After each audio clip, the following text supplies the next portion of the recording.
കുറിക്കുകൊള്ളുന്ന വാക്ക് തടിയിൽ തട്ടുന്നത് കൊണ്ടാണ് ഇവർ തിളക്കുന്നത്. വെറുതെ പോകുന്ന വഴിക്ക് എന്നാൽ സഭയിൽ ഒന്ന് കയറിയിരുന്നേക്കാം എന്ന് കരുതുന്നവരല്ല ഓരോ MLA-മാരും. പകരം ജനങ്ങൾ തെരഞ്ഞെടുത്തതാണ് എന്ന് പറഞ്ഞ് ഉമ്മൻചാണ്ടി ബഹുമാനിക്കാൻ പഠിപ്പിച്ച പാഠത്തെക്കുറിച്ച് പറഞ്ഞുകൊണ്ടാണ് മന്ത്രി ആർ ബിന്ദുവിനെ രാഹുൽ മാങ്കൂട്ടത്തിനെതിരെ പറഞ്ഞതിന്റെ പേരിൽ, ആ പരാമർശത്തിന്റെ പേരിൽ ഷാഫി രൂക്ഷമായി വിമർശിക്കുന്നത്. ഡൽഹിയിൽ നിന്നാണ് ഈ വിമർശനം അഴിച്ചുവിട്ടത്. ഒപ്പം കറുപ്പിന്റെ പേരിൽ അപമാനിതയായ ചീഫ് സെക്രട്ടറിക്ക് കറുപ്പ് ഷർട്ട് ഇട്ടുകൊണ്ട് തന്നെ പിന്തുണ പ്രഖ്യാപിക്കാനും ഷാഫി മറന്നിട്ടില്ല. തരംഗമായി മാറുന്ന ആ വീഡിയോ കാണാം. പോലും ഞങ്ങളൊക്കെ ഓർക്കുന്നത് ഉമ്മൻചാണ്ടി സാറെയാണ്. അദ്ദേഹം 2011 മുതൽ 16 വരെ നിയമസഭയിലേക്ക് കേരളത്തിന്റെ മുഖ്യമന്ത്രിയായി നയിച്ചൊരു കാലത്ത് നിയമസഭയിലേക്ക് ചെല്ലാൻ ഭാഗ്യം ലഭിച്ചിട്ടുള്ള ആളുകളാണ് ഞങ്ങൾ മാത്രമല്ല, അപ്പുറത്തും കുറെ പുതുമുഖങ്ങൾ ഉണ്ടായിരുന്നു. ആ പുതുമുഖങ്ങൾ അസംബ്ലിയിൽ എഴുന്നേറ്റ് ചോദിക്കുന്ന ഓരോ ചോദ്യങ്ങൾക്കും മുഖ്യമന്ത്രിയായിട്ട് പോലും വഴങ്ങിക്കൊടുത്ത് അതിന് ഓരോന്നിനും മര്യാദയോടെ സാമാന്യമായ മര്യാദ പാലിച്ചുകൊണ്ടുള്ള മറുപടി അദ്ദേഹം പറയുന്നത് ഞങ്ങളൊക്കെ കേട്ടിട്ടുണ്ട്. ചിലപ്പോഴൊക്കെ ഞങ്ങൾ ചോദിച്ചിട്ടുണ്ട്, ഈ പുതിയ അംഗങ്ങൾക്കൊക്കെ സാർ ഇത്ര വഴങ്ങണമെന്ന്. അപ്പം സാറ് പറയുന്ന മറുപടി, അംഗങ്ങൾ പുതുതാണെങ്കിലും പഴയതാണെങ്കിലും ജനങ്ങൾ തെരഞ്ഞെടുത്ത് വന്നവരാണ്, അതിനോട് കൊടുക്കേണ്ട റെസ്പെക്ട് നമ്മൾ കൊടുത്തേ പറ്റൂ. എന്നിട്ട് ഓരോന്നിനും എഴുന്നേറ്റൊന്ന് മറുപടി പറയുന്നത് സാറിന് ഞങ്ങളൊക്കെ കണ്ടിട്ടുണ്ട്. അപ്പൊ അതൊന്നും മാതൃകയാക്കാൻ ഇവരെ ഉപദേശിച്ചിട്ട് കാര്യമുണ്ടെന്ന് ഞാൻ കരുതുന്നില്ല. പക്ഷേ 9ാം നിരയിൽ ഇരിക്കുന്നവരോട് പുച്ഛം 1ാം നിരയിൽ ഇരിക്കുന്നവർക്കുണ്ടെങ്കിൽ അവര് മനസ്സിലാക്കേണ്ട ഒരു കാര്യം, നിര 1ആണോ 9ആണെന്നൊക്കെ തീരുമാനിക്കുന്ന കേരളത്തിലെ ജനങ്ങളാ. 1ാം നിര ആരുടെയും തറവാട്ട് വകയോ ഫിക്സഡ് ഡെപ്പോസിറ്റോ ഒന്നും അല്ല. ജനങ്ങൾ തന്നതാണെങ്കിൽ അത് തിരിച്ചെടുക്കാനും ജനങ്ങൾക്കറിയാം. ഈ അസഹിഷ്ണുത അത് പൊറുക്കാനും സഹിക്കാനും കഴിയുന്നതല്ല. ബഹുമാനപ്പെട്ട പ്രതിപക്ഷ നേതാവിനോട് ആ നിയമസഭയിൽ ഉണ്ടായിരുന്ന ഒരു യുവ അംഗമെന്ന നിലയ്ക്ക് ഇപ്പോ നന്ദി പറയാൻ ഞാൻ ആഗ്രഹിക്കുകയാണ്. അദ്ദേഹം വളരെ സ്റ്റബേണായി സ്റ്റാൻഡ് എടുത്ത് ഈ അവഹേളനം അംഗീകരിക്കില്ല എന്ന് പറഞ്ഞ് പ്രതിഷേധിച്ച് UDF-ന്റെ മൊത്തം അംഗങ്ങളും അവിടുന്ന് സഭ ബഹിഷ്കരിക്കുന്നവരെ നമ്മൾ കണ്ടു. അപ്പൊ ഇത് ഞാൻ ആവർത്തിക്കുന്നു, അസഹിഷ്ണുതയുടെ മൊത്ത കച്ചവടക്കാരായിട്ട് മന്ത്രിമാർ മാറിയിരിക്കുകയാണ്. ജനങ്ങൾക്ക് ചോദിക്കാനുള്ള ചോദ്യം ചോദിക്കുമ്പോൾ, ജനങ്ങൾക്ക് പറയാനുള്ള കാര്യങ്ങൾ പറയുമ്പോൾ ഇവർക്ക് അവരുടെ സ്വന്തം തടി തട്ടുന്നത് പോലെ തോന്നുകയാണ്. അവർക്കത് ഉൾക്കൊള്ളാൻ കഴിയാതെ പോവാണ്. എന്തായാലും ഒരു കാര്യം ഉറപ്പാണ്, പാലക്കാട്ടെ ജനങ്ങളുടെ തീരുമാനം 100% ശരിയായിരുന്നു എന്നുള്ളത് ഒരിക്കൽ കൂടി ബോധ്യപ്പെട്ടിരിക്കുന്നു. കുറിക്കുകൊള്ളുന്ന വാക്കുകളും കേരളം ചോദിക്കാൻ ആഗ്രഹിക്കുന്ന ചോദ്യങ്ങളുമായിട്ടാണ് രാഹുൽ മാങ്കൂട്ടത്തിൽ നിയമസഭയിൽ നിറഞ്ഞു നിൽക്കുന്നത്. അതിന്റെ അസഹിഷ്ണുതയാണ് ഇപ്പൊ മൊത്തത്തിൽ ഉണ്ടായിക്കൊണ്ടിരിക്കുന്നത്.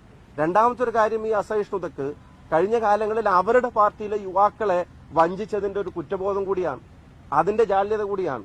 സർവകലാശാലകൾക്കെതിരെ സമരം നടത്താൻ പറഞ്ഞിട്ടും അതുപോലെ തന്നെ അതിന് രക്തസാക്ഷികൾ ഉണ്ടാക്കിയിട്ടും TP ശ്രീനിവാസനെ ഉൾപ്പെടെ നിങ്ങൾക്കറിയാം, തിരുവനന്തപുരത്ത് ആ കയ്യേറ്റം ചെയ്തിട്ടുമൊക്കെ സർവകലാശാലകൾക്ക്, സ്വകാര്യ സർവകലാശാലകൾക്കെതിരെ വലിയ നിലപാട് പ്രഖ്യാപിച്ചിരുന്നവര് ഇപ്പൊ അവർക്ക് ചുവപ്പ് പരവതാനി വിരിച്ച് 2 കൈയിൽ നീട്ടി സ്വീകരിക്കുമ്പോൾ പതിറ്റാണ്ടുകൾക്ക് ഇപ്പുറത്തേക്ക് ബോധോദയം ഉണ്ടാവുമ്പോൾ സമരം ചെയ്യാൻ ആഹ്വാനം വിട്ട ആഹ്വാനം കൊടുത്തിട്ട് തെരുവിലേക്ക് ഇറക്കി വിട്ട പഴയ SFIക്കാരോടും DYFIക്കാരോടൊക്കെ പറയാൻ മറുപടിയില്ല ഇവരുടെയൊക്കെ പ്രസംഗങ്ങൾ കേൾക്കുമ്പോൾ.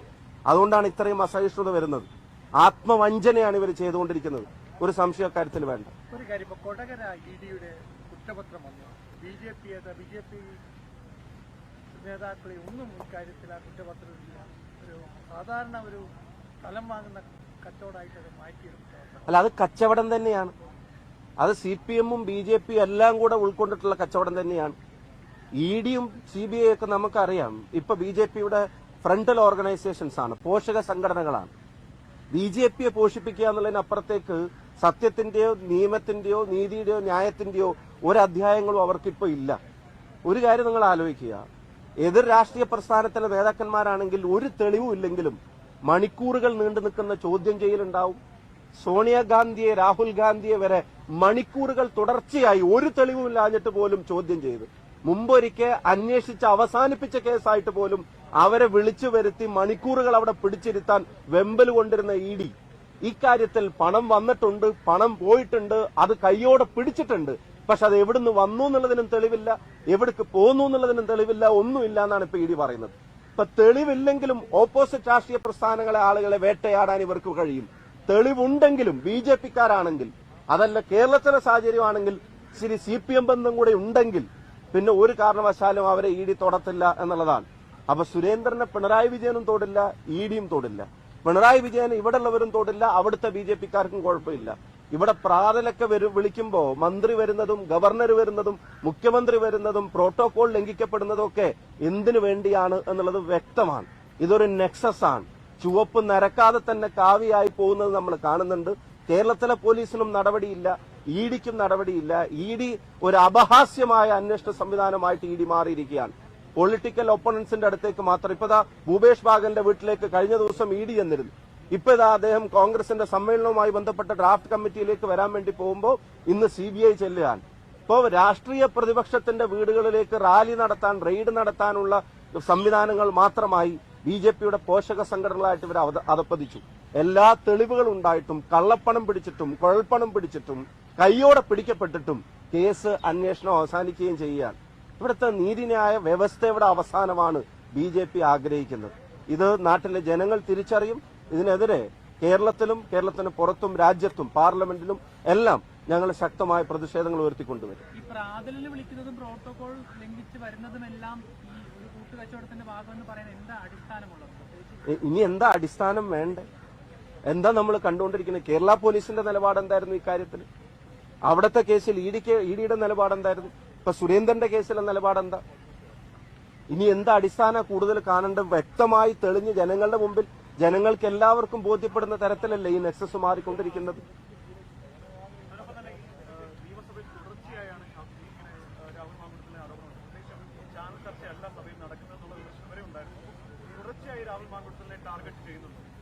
ഒരു സംശയവും വേണ്ട. അയാൾ പറയുന്ന കാര്യങ്ങൾ ഞാൻ നേരത്തെ സൂചിപ്പിച്ചല്ലോ. കുറിക്ക് കൊള്ളുന്നത് ഇവരുടെ തടി തട്ടുന്നുകൊണ്ട്.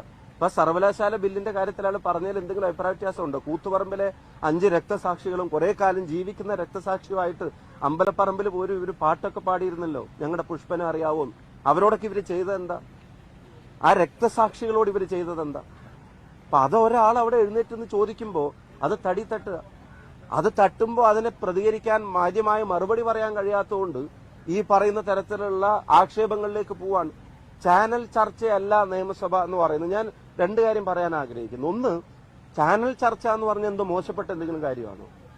ചാനലിൽ വന്ന് താൻ വിശ്വസിക്കുന്ന പ്രസ്ഥാനത്തിന്റെയും ജനങ്ങളുടെയും കാര്യങ്ങൾ ഒരാൾക്ക് നന്നായി പറയാൻ സാധിക്കുന്നുണ്ടെങ്കിൽ അതൊരു പോസിറ്റീവ് ഗുണമല്ലേ? 2, നിയമസഭ എന്താണെന്ന് അറിയാവുന്നത് കൊണ്ടും നിയമസഭയിലേക്ക് തെരഞ്ഞെടുത്ത് അയക്കപ്പെടേണ്ട ആളാണെന്ന് ജനങ്ങൾ തിരിച്ചറിഞ്ഞിട്ടുമല്ല ഒരാൾ അവിടെ വരുന്നത്. അതുവഴി പോകുമ്പോൾ എന്നാ പിന്നെ കുറച്ചേരം ഇവിടെ നിന്ന് കയറി ഇരുന്നേക്കാന്ന് വിചാരിച്ചിട്ട് അവിടെ വന്നിരുന്നിട്ട് 2 വർത്താനം പറയുന്നതല്ലോ. അപ്പൊ അവിടെ വന്ന് ഇരിക്കാൻ യോഗ്യനാണെന്നും അവിടെ വന്ന് പറയേണ്ട കാര്യങ്ങൾ പറയാം, അറിയാം എന്ന് ജനങ്ങൾ തിരിച്ചറിഞ്ഞുകൊണ്ടുകൂടിയല്ലോ ഒരാൾ, പ്രതിപക്ഷത്തിരിക്കുന്ന ഒരാൾ അവിടെ വന്ന് ഈ കാര്യങ്ങൾ പറയുന്നത്. അപ്പം മന്ത്രിമാർക്ക് എന്താ ഇത്ര അസഹിഷ്ണുത? മന്ത്രിമാർക്ക് എന്തിനാ ഇത്ര അസ്വസ്ഥത? ഒരു ചോദ്യം ചോദിക്കാൻ പാടില്ല എന്നുള്ളതാണ്. ഒരു ഉത്തരവും ഇവർ ചോദിക്കുന്നതിന് പറയില്ല എന്നുള്ളതാണ്. ഈസ് ഓഫ് ഡൂയിങ് ബിസിനസിന്റെ യാഥാർത്ഥ്യം തുറന്നു കാണിക്കുമ്പോൾ അപ്പുറത്തെ മന്ത്രിക്ക് അസ്വസ്ഥത. ഇരിക്കുന്ന വരി ചൂണ്ടിക്കാണിച്ചിട്ട് പറയുന്നു. ഇവിടെ പറയുന്നു വെർബൽ ഡയറി ആണെന്ന്.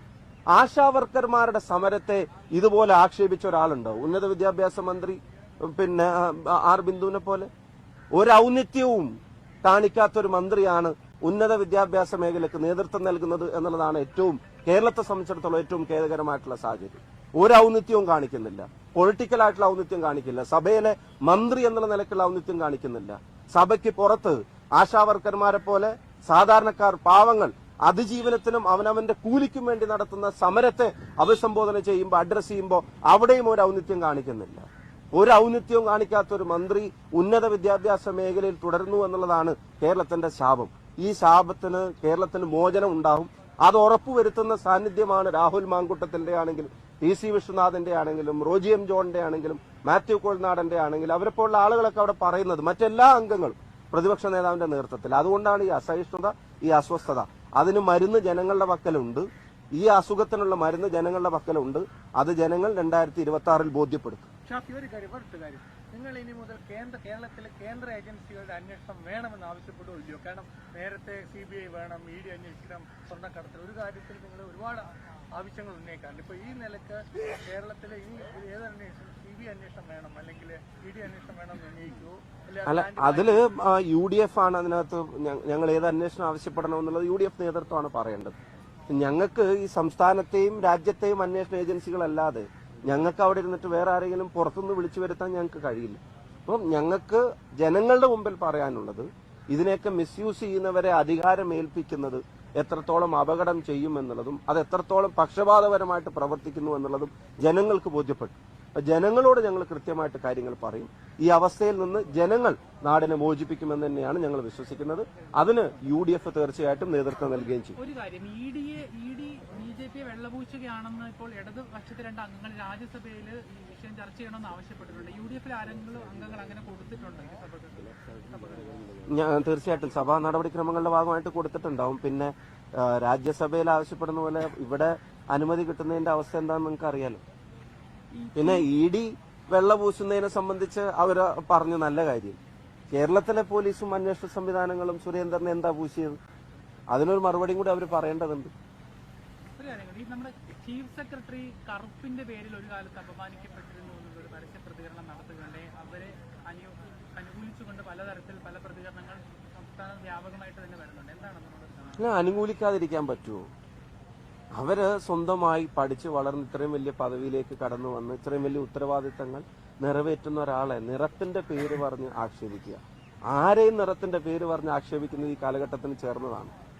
ഒന്നും ഒരിക്കലും ഉൾക്കൊള്ളാൻ കഴിയാത്ത, നമുക്കുണ്ടെന്ന് പറയപ്പെടുന്ന മെച്യൂരിറ്റിയും നമ്മുടെ ഒരു സിവിക് സെൻസും നമ്മുടെ ഒരു പൊളിറ്റിക്കൽ കറക്റ്റ്നെസ്സും ഒക്കെ അത് ചില സമയങ്ങളിലൊക്കെ അതൊരു മൂടുപടം മാത്രമാണ്. ഉള്ളിൽ നിന്ന് വരുന്ന ഇത്തരം പ്രതികരണങ്ങൾ സമൂഹത്തിനാകെ നാണക്കേടാണ്. നമ്മളെല്ലാവരും അവർ ചെയ്യുന്ന ജോലിയുടെ പേരിൽ, അവരേറ്റെടുക്കുന്ന ഉത്തരവാദിത്തത്തിന്റെ പേരിലൊക്കെ അവരെ റെസ്പെക്ട് ചെയ്യുന്നു. അതല്ലാതെ തന്നെ ഒരു ഇൻഡിവിജ്വൽ, ഒരു മനുഷ്യൻ എന്നുള്ള നിലക്ക്, ഒരു ജോലിയുടെയും വലുപ്പമോ ചെറുപ്പമോ ഒന്നും ഇല്ലാണ്ട് തന്നെ ഒരു മനുഷ്യൻ എന്നുള്ള നിലക്ക് ഒരാളെ വിലയിരുത്താൻ നിറം ഒരു കാരണമാകുന്നത് ഒരിക്കലും ഈ കാലഘട്ടത്തിന് ചേർന്നൊരു രീതിയല്ല. ആ കാര്യത്തിൽ അവരുടെ തുറന്നു പറച്ചിലിന്, തുറന്നെഴുത്തിന് കേരളീയ പൊതുസമൂഹത്തിന്റെ പരിപൂർണമായ പിന്തുണയുണ്ട്. പ്രതിപക്ഷ നേതാവ് അതിനെ സംബന്ധിച്ച് പറഞ്ഞ കാര്യങ്ങൾ കൂടെ ഞാൻ ഇന്ന് ഫേസ്ബുക്കിൽ കണ്ടിരുന്നു. അദ്ദേഹത്തിന്റെ ഓർമ്മകളിൽ നിന്നും ചില കാര്യങ്ങൾ എടുത്തു പറഞ്ഞിട്ട് അദ്ദേഹം അപ്പൊ അവരുടെ ആ സ്റ്റാൻഡിന്, അവരുടെ ആ നിലപാടിന് അതിശക്തമായ പിന്തുണ കേരളീയ പൊതുസമൂഹത്തിനുണ്ട്. ഏത് നിറവും ഭംഗിയുള്ള നിറമാണ്. ഏത് നിറത്തിനും അതിൻ്റെതായ പ്രാധാന്യവും അതിൻ്റെതായ സൗന്ദര്യവും അതിൻ്റെതായ പ്രത്യേകതയൊക്കെ ഉണ്ട്. ആ നിറങ്ങൾക്കെല്ലാം അപ്പുറത്തേക്ക് അവരുടെ മനസ്സും ഓരോരുത്തരും ചെയ്യുന്ന ജോലി, ഓരോരുത്തരും നിറവേറ്റുന്ന ഉത്തരവാദിത്തങ്ങളുമാണ് നമുക്ക് അവരെ ആകർഷകരായി തോന്നുന്നത്. ഇനി കുറച്ചേരം ഇവിടെ നിൽക്കണോ?